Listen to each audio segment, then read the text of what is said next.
I'm not guilty about it at all. I'm vocal with my pleasure. I'm vocal with my pleasure. That might be the name of this episode. It's a weird one, but that might be the name.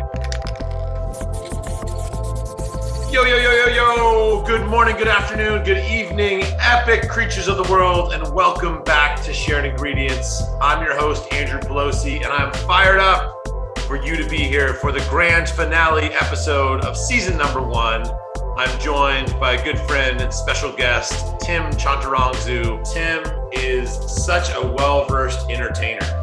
He is a comedian, a host, a food critic, a rapper. Tim has been doing this for a long time, and it's really cool to see all of his chapters as a creator. He's continuing to evolve, try new things. He's now a dad.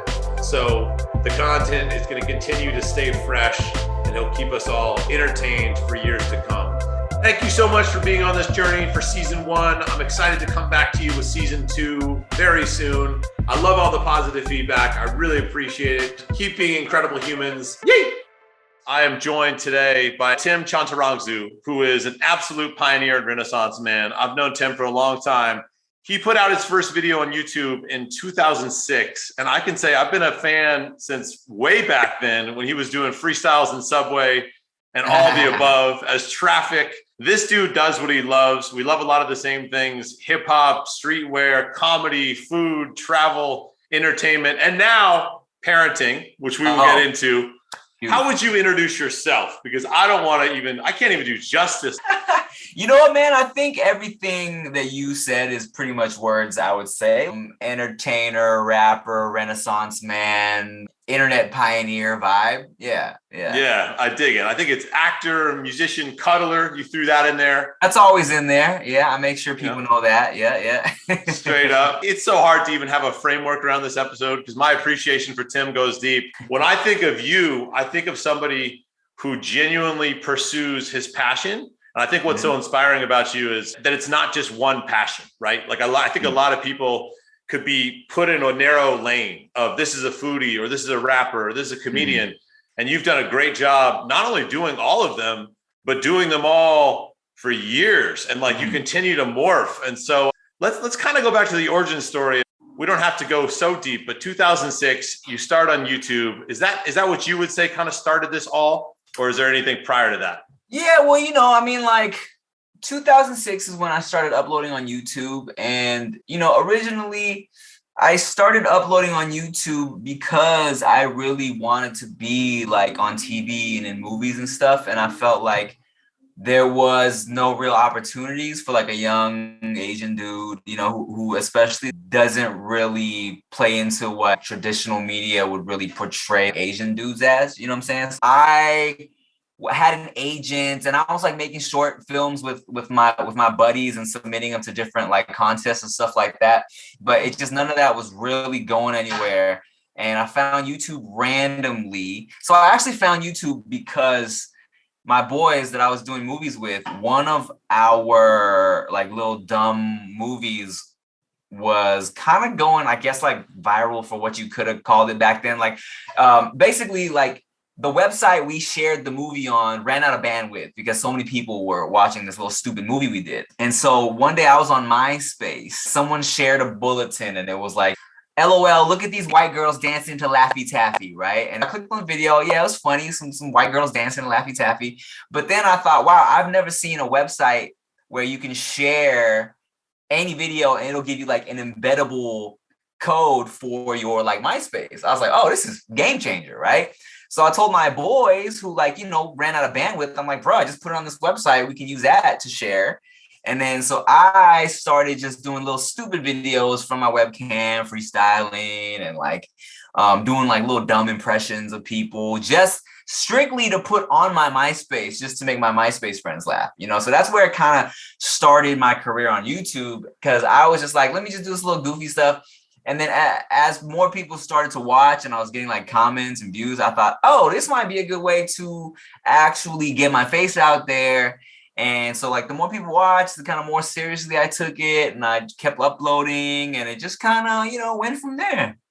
Yeah, that's amazing. So I feel like associating you with starting on YouTube is probably like not the case. So you're saying you already had an agent, you were already popping off on MySpace. Like, I guess take it all the way back then, because I mean, this is I don't even know if I knew all of this. I mean, I knew you, and was MySpace primarily traffic, or were you going by Timmy DeLaGhetto at the time? Well, so I had an agent, and the agent was only getting me like extra work, so it wasn't like any big agency. It was just someone who was like, just, whatever. And I was on MySpace as traffic on back before YouTube. I was literally just uploading my music on MySpace as traffic. That was it. And then making little short movies with the homies and just seeing what would stick, I mean, where it all started was I was doing, musicals in junior high and high school and stuff, probably. I've always been trying to be an entertainer, ever since I was a little kid. There was always the goal. And then YouTube just happened to be the tool that I use to really get my face out there, Yeah, totally. And I love how you've always had you've definitely had a wide group of friends, but I mean, those that stick out as people who've kind of always been with you, of course, like Rick and Super Ego and PD Flow, like were those the guys you were kind of in with prior to YouTube too? Yeah, those are the guys who I was making those stupid videos with. That video that went kind of viral for us, it was a video we made in high school. It was called Jason versus Gumby. And just like a 20-minute dumb ass movie that we did. And it was just getting shared on like random websites. And yeah, I've been working with those guys since we were like juniors, seniors in high school, That's so rad. Yeah, well, I would challenge you and say I doubt it was dumb or stupid or whatever you called it, just because I mean, people love your stuff, man. And it was dumb, it was stupid, but in a good way, in a great way though. Can we find it on YouTube? Did you ever put it? I mean, could you put it back up on YouTube? It's still up. Jason versus Gumby. It's up there. Okay. Cool.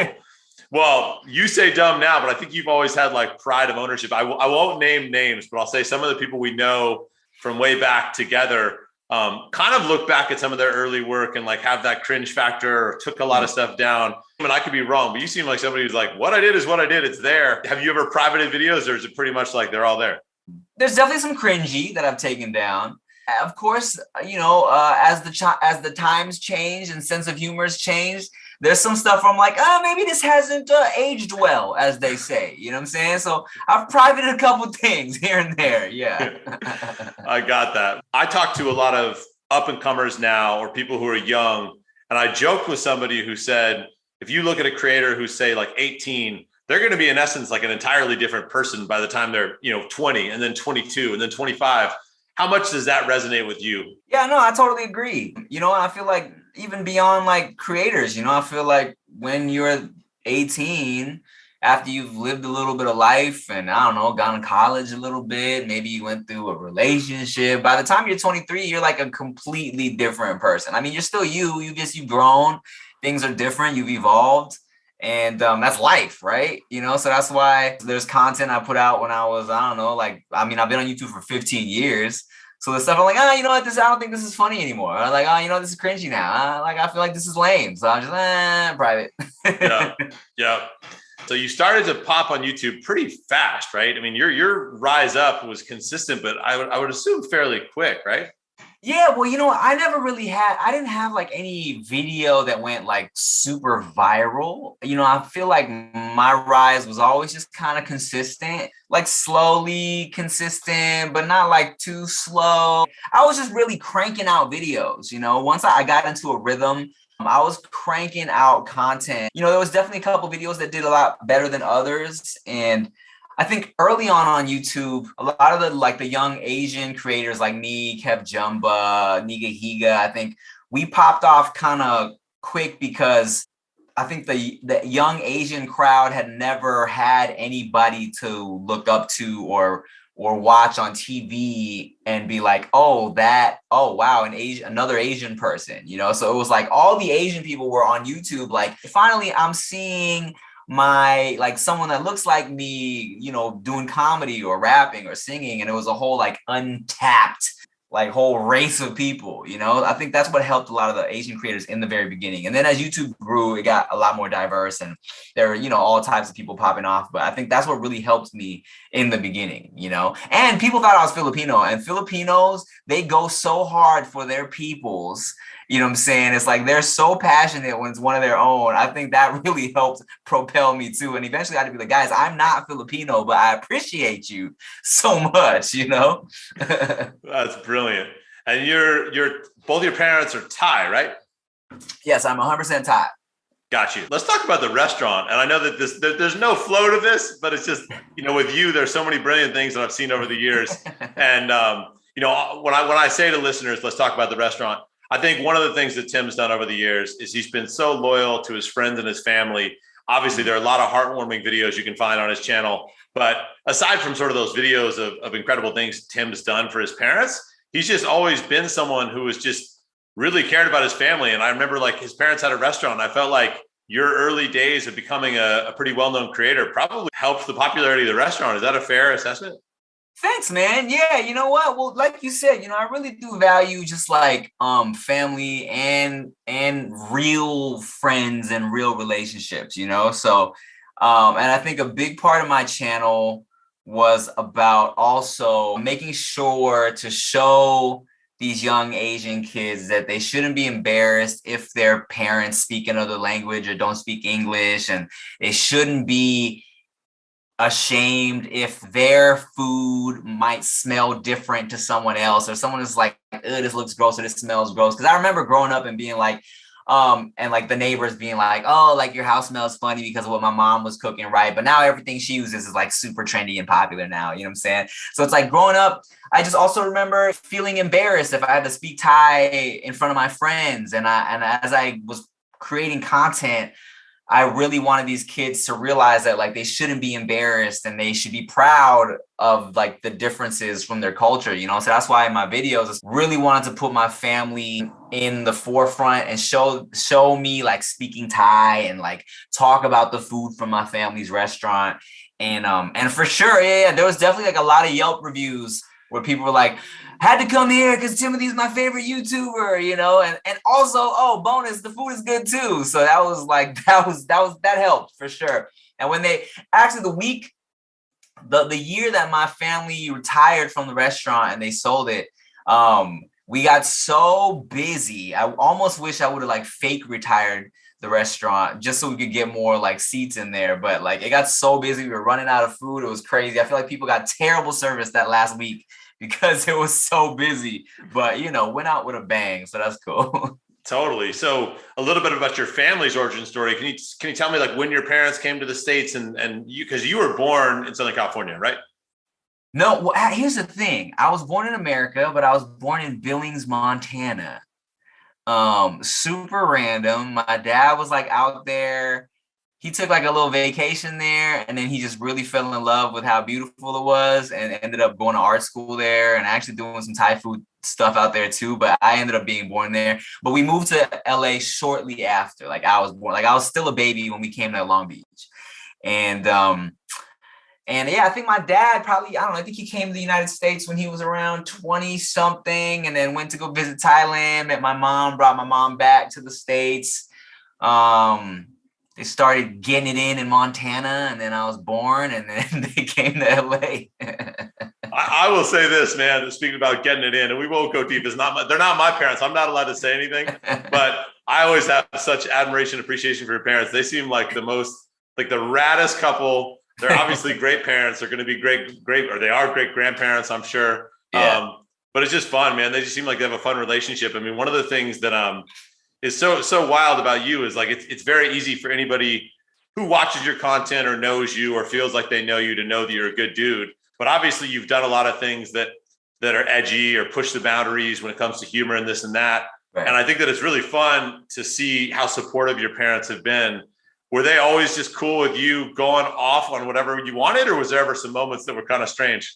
Well, are you talking about when you ask that question? Are you talking about just being in the entertainment industry, or like my sense of humor that I have in my videos? Your sense of humor. So I had two totally different things there. So we'll take them.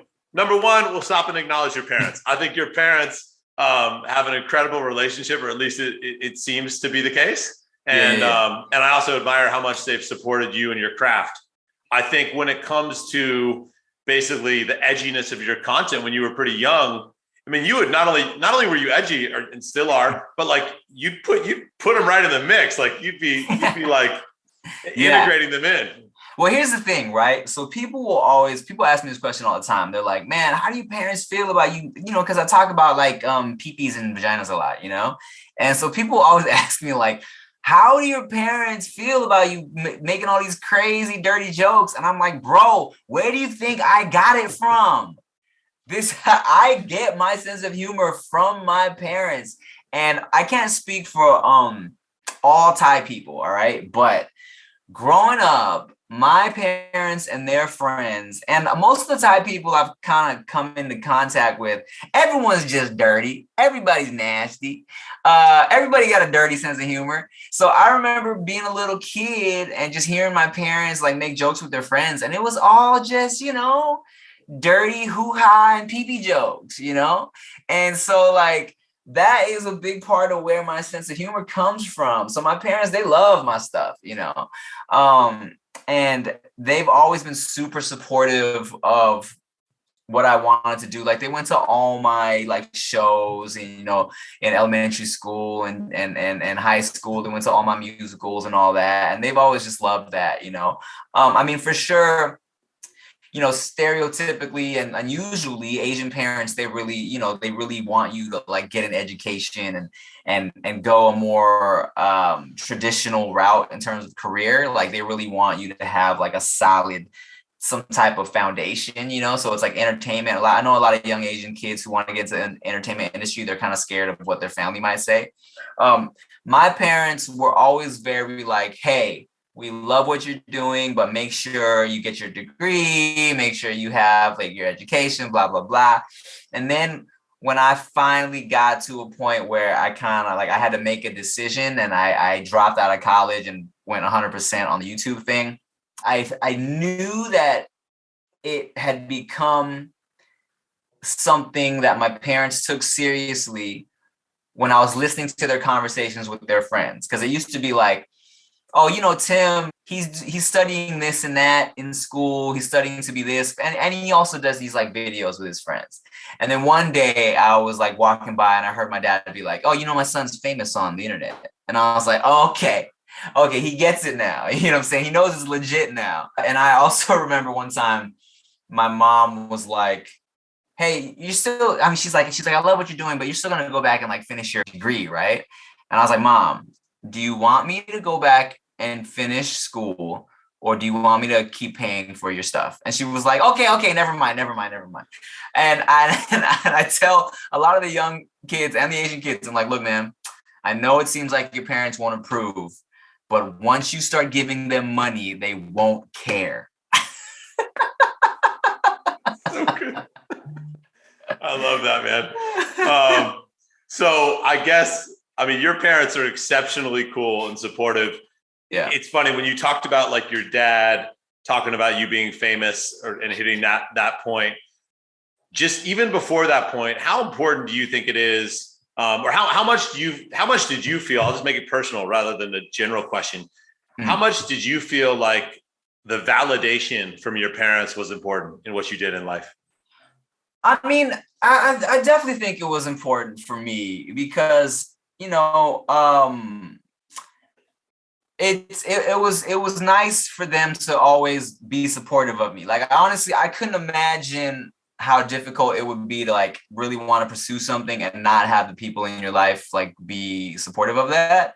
And I think I'm lucky and blessed to have parents and friends who were always like believed in me, man, I don't even know if I would have been able to like stick it out if I didn't have such a strong like support group. I mean, I always knew what I wanted to do, but like definitely having like a supportive family and friend group that didn't make me feel crazy for wanting to do it was super helpful, Yeah, absolutely.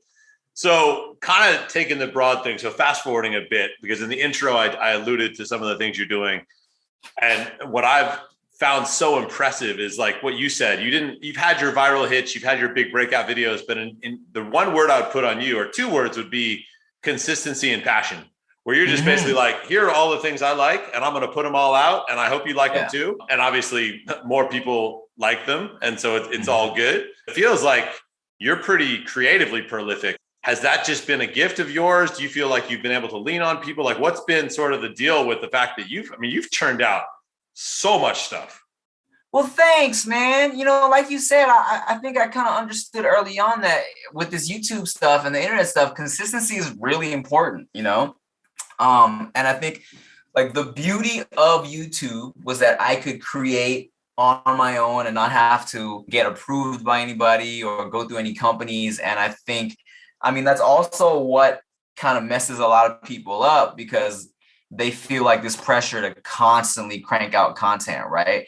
And I think even though it's important, I never wanted to force it, right? If I ever felt like, ugh, like I'm burnt out on this, like, or if I didn't feel like it, then I wouldn't do it. You know what I'm saying? Like to this day, I never really had a consistent schedule on YouTube. And I know that's really helpful for a lot of people. For me, that was just never something that I wanted to do because I know how I operate and I like that I enjoy what I do. You know what I'm saying? And I know like a schedule can really kind of mess that up for people, where you get to a point where you're just putting out stuff just because you said you're supposed to have something out. But that, like you said, my consistency really comes from like how passionate I am about really just doing what I'm doing and trying to make sure it works, because I've always told myself that like it's not about big steps, it's about consistent baby steps, like as long as you're continuing to move forward, you will only like go up, and I think a lot of people, especially in the entertainment industry, they're waiting for like this big break. And then when it doesn't happen right away, they get super discouraged. And then they're like, oh, all right, never mind. I give up. And for me, I think maybe because with my boys, we got rejected so much early on that I just knew that it wasn't about that. You know what I'm saying? I knew you just kind of had to like take your L's and keep on moving and keep on pushing, So Yeah. I mean, I think you sort of answered what I was going to ask right there about the taking the L's. I find like with a lot of creators these days, they sort of have this idea that they have to always outdo their last video and they're chasing these big numbers. Have you ever been affected by like the goalposts? Meaning like when you started to see big success, like did you ever think, oh man, if this video didn't hit or this group of videos or this format didn't hit, I can't do this, or frustration? Like, yeah, you get it. No, I definitely did. When I think my YouTube was really, really popping, where I think I was seeing the most growth was when I kind of got into this mindset of like, I'm going for growth right now, And then, so when YouTube used to have like their most viewed tabs, and they had like these sections of like most viewed comedy, most viewed music, whatever, there was like a good, I want to say like a year where if my video didn't hit the most viewed comedy, like top 5, top 6 for that week, I was like, gotta do another video right now. You know what I'm saying? It's not on the list, gotta do it, because I was like thirsty for this continuous growth, and thank God I was so hungry, because it wasn't like something where I was killing myself to do it. I was just kind of like, oh, time for a new video. Okay, cool. I got this like laundry list of ideas. Let's knock it out. Let's get it done. And there were for sure times where if something didn't do as well as I thought it was, I would be like, okay, nope, never mind. I had a web series I was doing with Maker where it was me and my boy Ricky Shucks. We used to do these characters called Chunk Dirty, where we're these really bad, like cringy rappers. And we had 5 to 6 episodes of this web series we were gonna do. And then after like the 3rd episode, the views on it were a lot less than my regular content. And I was like, George, we're not doing this anymore. Cut it. I don't want to do it anymore. The numbers are trash. Forget it. But I regret that, because I look back on that series now. I'm like, oh, it was so funny. And like, we didn't get to like close out the episode, the whole series like I wanted to, but it was only because I was really so focused on the numbers, But it happens. Is that George Kimmel that you're talking about? Yeah. I was about to say, poor George has got Bobby Lee ripping him every day. Now you're saying George, you got Kasim ripping him over here. Like that dude's gonna be. Hey, what's up, George? If you're listening to this, like that poor guy just takes abuse, but he loves it. He can handle it. That's funny, man. So I want to be sure I don't miss out on anything. I mean, dude, you've got the No Chaser podcast now. Dudes Behind the Foods. I mean, those are both still full on. Dudes Behind the Foods came after, right? Like that's fairly recent. Like a month ago. Yeah, that's a good one. So you and David are doing that, and then you and Ricky and who's the female host? My female host on the No Chaser podcast is this girl named Nikki Blade. She does radio out in the Bay Area. And yeah, we've been doing that podcast for, like over 2 years now, which is fun. It's cool. People seem to like it. All of a sudden on YouTube, everyone just started doing podcasts. YouTube is literally just like a podcast network now. Oh, totally. When you have a creator who's as prolific as you're on TV shows, you're on Wild and Out, Deliciousness. Tell me what I'm missing. Let's talk about the full gamut, because then I'm going to ask this question. What am I missing? Give me like everything you're doing right now. Sure. Okay, so for a few years, I was doing this food show called Send Foods on Thrillist. Originally, that was a show that I was shooting and filming with my boy David So, comedian, and I was paying for it out of my pocket, where we would go to different food festivals and get drunk and just make jokes. And I started that show originally because I love diners, drive-ins, and dives and food shows like that, but I felt like there was nothing like that was really for my demographic of foodie, just younger and, a little more casual about the way we talk about food. And so I was like, I'm gonna start my own. And so my boy David, he's a funny dude and he's also a super foodie. So I was like, hey man, come do this episode with me. And I originally was gonna have a different guest every episode, but then everyone was like, keep doing it with David. So I put him on as my main co-host, and I was doing that out of my pocket for a year before Thrillist bought it. And then so that was a blessing, because then we were able to kind of take it all over the country, and we actually got paid for it, which was lit. Things got a little difficult a couple years ago, because no one was traveling anymore. And then so we kind of had to switch things up. And now I don't know what's going on over there at Thrillist, but I think they need to get some things together. So I'm shooting another version of that show. I do a show called When Foodie Calls, where it's me and David, and we go to theme parks and different fun activities, and we're eating and drinking. So that's what I'm doing now.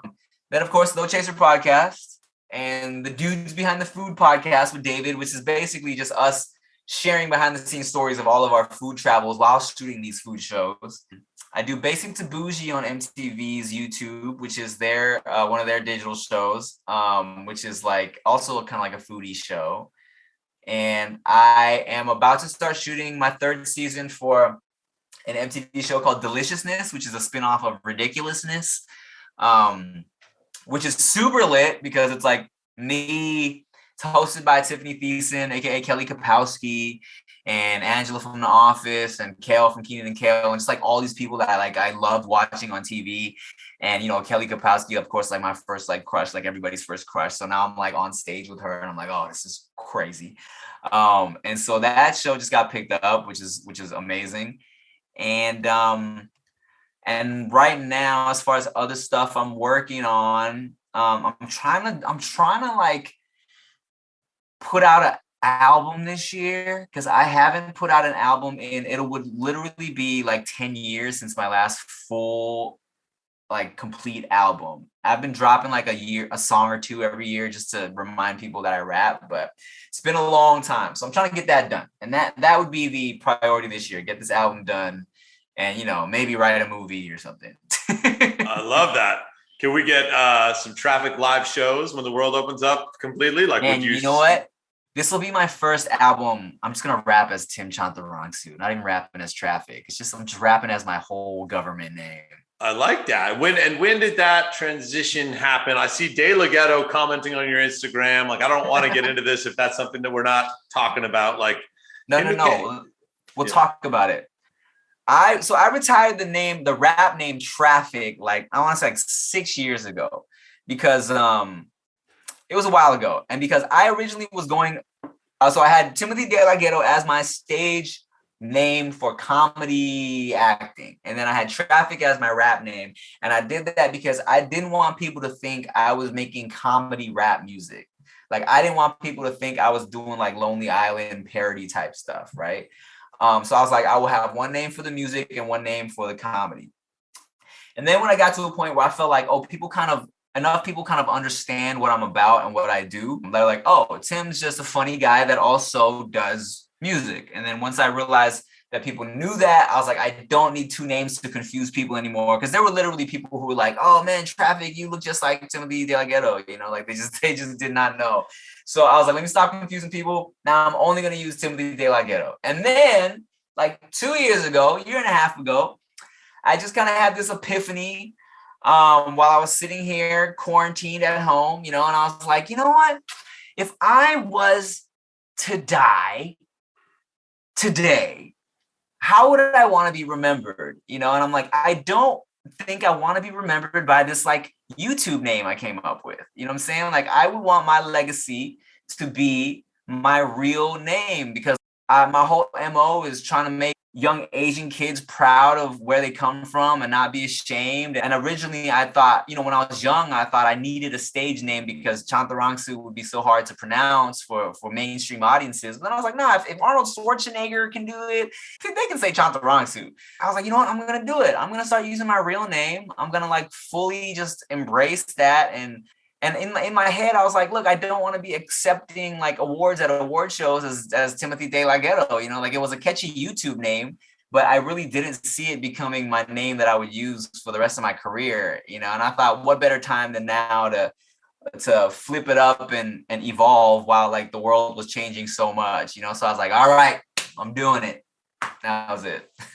I love it, man. I mean, it's awesome. And it probably speaks to the idea that we talked about earlier of like, you just change with time, you know.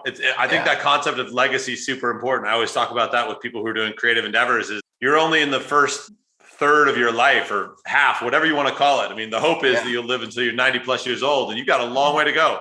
And you know, you need to think about what your legacy is going to be, and that's a great transition. And I appreciate you addressing it because it's, you know, definitely one of those things I'm sure some people are curious about. I know you addressed it in video and all that. If you want to watch a whole 11-minute explanation about that, you can watch it on my YouTube channel. Perfect. Cool. Well, before we get into some rapid fire stuff to wrap it up, you've already kind of by default given a lot of good advice to up and comers. Obviously, you're a total pioneer who's still totally as prolific as you were, but now across platforms. I kind of have two questions. One, speaking specifically about a creator on YouTube, or I think just a creator who wants to get started making videos. And so I back into that being YouTube. What advice would you have for them? That's, I know I have a very open-ended question, but given all you've learned, if you were to sum it up in terms of like, is there anything that you would have wanted to hear, anything that you think is easy to bestow onto the up and comers? One, make sure you find the good light, man. I feel like a lot of these kids don't realize they got to find a good light. I'm sitting in front of a window right now because you got to find that good light. No one wants to watch the dark video. Secondly, I think a lot of kids, they think they can just hop on like trends and it will be their ticket into like getting a massive following, right? And I think with the whole with TikTok and how things work now, trends are definitely an easy way to get new eyes and a new audience on you, right? But I think from what they forget is that like you got to find a way to make people want to keep coming back. You know, you have to find a way. I always tell people like, yes, pay attention to trends and do what's popular, but find your way to do it that sticks out. Or else you're just going to be another person, just, you know, you're just going to be another thing that's like lost in the sea of trendy videos. You know what I'm saying? So it's like, yeah, I would, back in the day when I was really trying to get new eyes on me, I would, you know, speak on like trending, like, I don't know, Justin Bieber and Selena Gomez breaking up, right? But I wasn't just reporting the news. I would do a whole thing about how like, oh, I wanted to like holler at Selena Gomez. So like all these little young kids who were just like Bieber and Selena Gomez stans were clicking on it, trying to hear about the news. And then they saw me just being goofy and making jokes about like having half Asian babies with Selena Gomez and being like, oh, this guy's funny. So they would stick around, you know? So I think the key is to, yes, be aware of what's popping, but find your way to be unique with it, you know? So. Cool. As a quick follow-up to that, as far as experimentation, I mean, I think a lot of people can potentially get in their head of like trying to crack the code on, you just spoke to this of trying to like follow a trend or whatever, and it might not work. What's kind of the idea of thinking about mapping things out versus just putting stuff out and just iterating on reacting to your own growth, I guess? Man, you know what? That's tough because Nowadays, it's like, who knows? You know what I'm saying? I mean, for me, I've always known what I wanted to do. So I had a very specific thing that I had in mind, and very and goals that I had for myself, where I want to just create cool, funny content, right? And then there was also a part of me that kind of gave in to doing stuff where I thought was weird at first. Like, people always wanted me to do the mukbangs for the longest time. And I'm like, I don't know, that's weird. I don't see the value in just eating on camera for an hour. And then I did a mukbang, and then people loved it. And I was like, you know what? That was fun. Sure. But there's always a little piece of me that is like, ugh, I invest money into editors and a camera crew and a day and a half to shoot a really high quality comedy skit, and it gets 25% of the views that me just eating for an hour with the homie does, and I'm like, ugh. As a creator, I'm like, ugh. But at the same time, I understand that this is how the internet works. You know what I'm saying? It's like, you never really know what's gonna pop. So it's like, especially on TikTok, there are so many different niche audiences that have millions of views that I've never even heard of. So I feel like it's difficult to say, where I feel like you really could do damn near anything and you can find an audience for it. And that's the beauty of the internet, Awesome, man. Well, thanks for all the amazing advice and stuff you've done over the years. I'm going to hit you with some rapid fire questions now, all across the board, in no order, with no genre. Okay. Favorite music song of all time? This is it doesn't have to be, you don't have to overthink it. Come on, dog. Okay. Michael Jackson, Remember the Time. There we go. There you go. Guilty pleasure song, because you sing a lot of guilty pleasure songs as intros to No Chaser. You sing to your daughter, you know how to pull out the old R&B. Yeah. Give me some real, you're in your car and you're listening to a song because you like it, and it's a guilty pleasure. Guilty pleasure. It can be a group too. It doesn't have to be a song. Yeah, you know what? I'm a big NSYNC fan. I'm not guilty about it at all. I'm vocal with my pleasure. I'm vocal with my pleasure. That might be the name of this episode. It's a weird one, but that might be the name. I don't know. I'm vocal with my pleasure. I don't know about that. Burritos or tacos? Tacos. Okay, that's a very Southern California answer. That's a good answer. Yeah. Is there a taco place you're gonna plug? Is there one you think we all need to try without blowing up the spot? If you're ever in Paramount, California, there's a place called Yiyo's Tacos. I go to the one on Downey and Alondra. I think it's Yiyo's number 5 or something like that. I feel like their chorizo is my favorite that I've had out of all the taco spots. Perfect. And you've had a lot of fashion trends. I assume, given the confidence of being vocal about your pleasure, you're just going to be like, whatever, it is what it is. Any cringe-worthy trends? When you look back and you're like, I had these crazy orange pants that were huge. I've seen a lot of crazy stuff over the years. Anything you look back on and say dang, that was tough?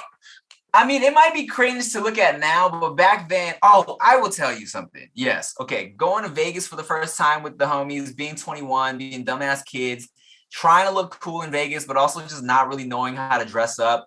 I remember I thought I was so cool going to the club in a shirt, a button-up shirt, but with a polka dot tie and matching polka dot Vans. And I thought I was so cool. And I look back now, I'm like, no girl was gonna give me ass in that outfit. That's so good. Best person to go on an 8-hour road trip with? Best person to go on an 8-hour road trip with? I mean, aside from my beautiful wife. And plug your wife. Plug your wife. Let's talk about your wife for a second. I'll tell you what. Here's what's great about my wife, and here's why it would be great to go on an 8-hour road trip with her, because she's so chill. I really, and most of the people that I kick it with, I feel like they are people that don't feel like silences are awkward. You know what I'm saying?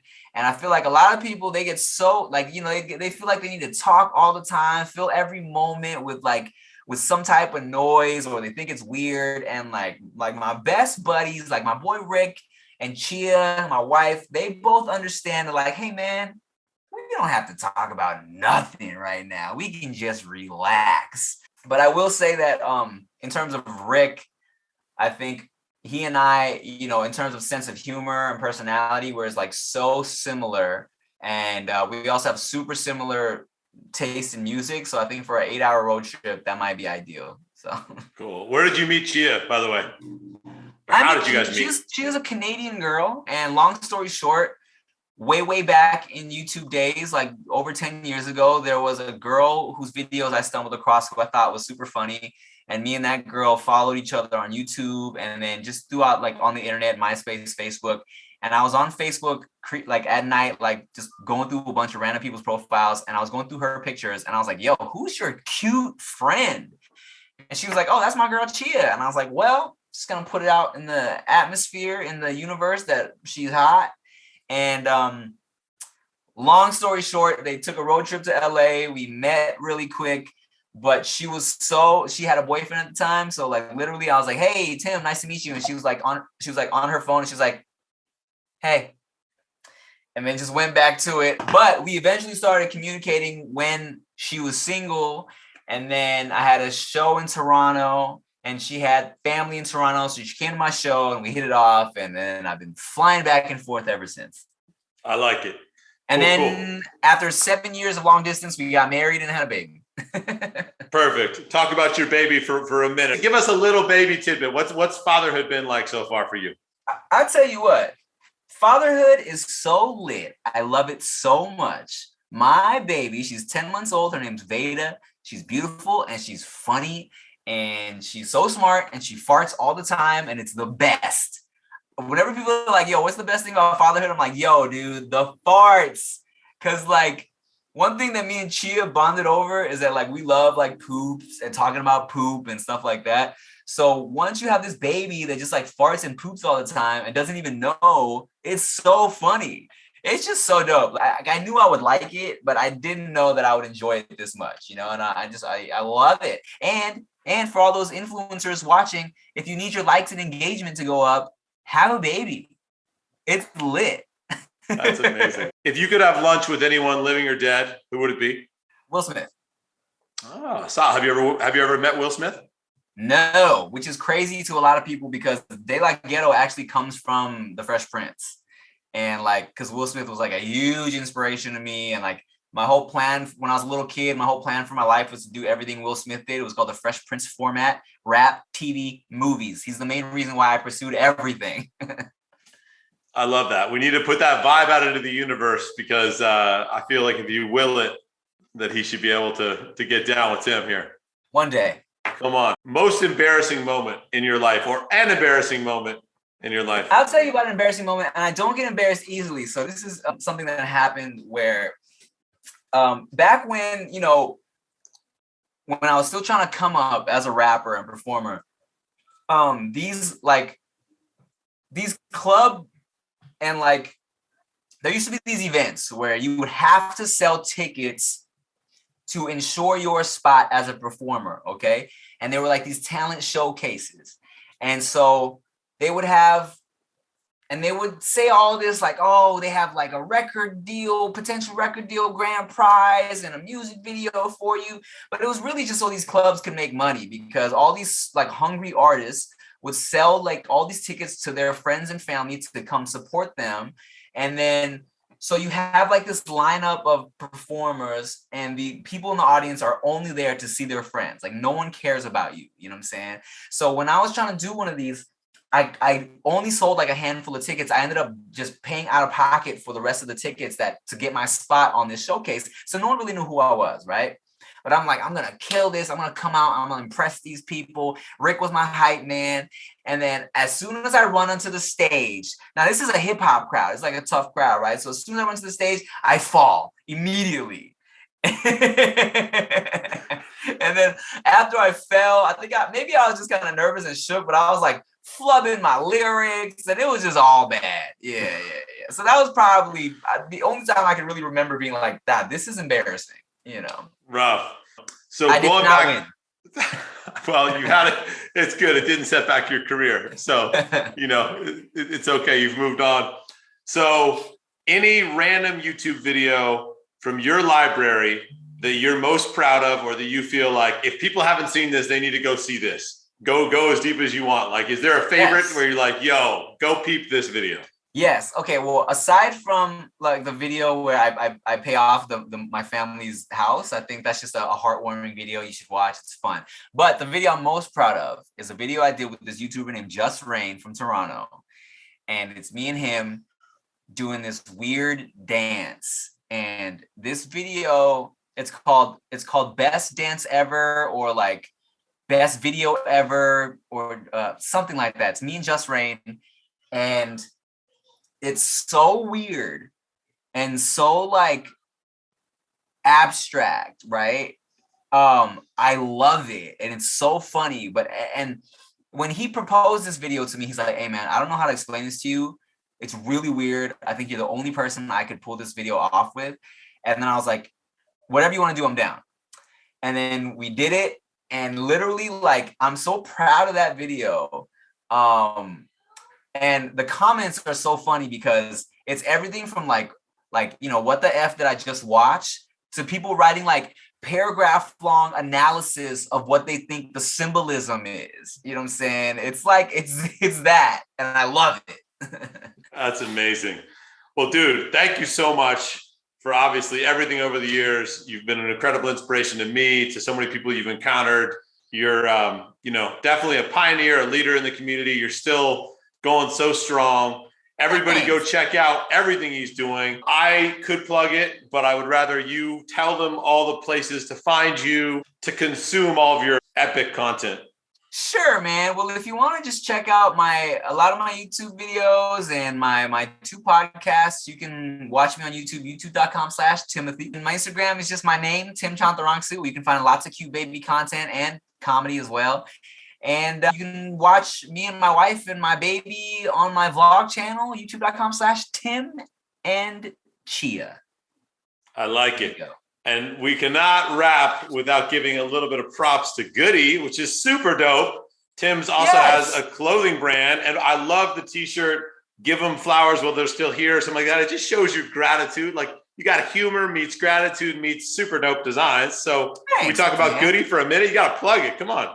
Yeah, I've been doing a clothing brand with my boys for a few years now. Doing clothes is hard. It's a super competitive market. So it's a blessing that people have been able to really, you know, keep it going, and have been so supportive over the years. It's called Goody Brand. And, you know, we try to be humorous with it, but also, like, you know, give you dope designs. And I think at Goody, we're just kind of all about like embracing who you are and not caring what other people think, and just being your 100% authentic, true self, and being not ashamed of that, you know? I love it. GoodyBrand.com. Yes, look at that. You leaned in. The salesmanship there was solid. Well, all you fanboys and girls out there, anybody listening who has not met Tim and wants to meet him, you can go to Costco and find him waiting for samples. He'll be there. You can go to Paramount and eat some tacos and hope you bump into him there. You might. You might see him like at a baby group. You might be, and you might see him at some preschool event someday. You actually might, yeah. Yeah, exactly. Well, thank you so much. We'll definitely talk soon. Good to see you, man. Good to see you too, bro. Thanks for having me. Thank you so much for tuning in to the finale of season 1. Go follow Tim. Check out all of his shows. He's doing so many cool things. Definitely check out his podcasts. Please pass the good word. Leave a positive rating and review on Apple Podcasts, on Spotify. Please, if you take anything away from this podcast in season 1, I want to instill the idea in you that you can do whatever you want in this life. Reinvention is always an option. Such a common theme about my guests is that they're pursuing a passion, or they overcame something and tried something they didn't think they could do, or they weren't an expert and they learned something, or they aren't an expert in something that they enjoy, but they're just enjoying the process of figuring it out. I think a default that's important to remember in life is that people want to see you thrive. So go do it. The world is more supportive than you may think it is. You're all awesome. Thank you for being here. I'll see you very soon. Yay!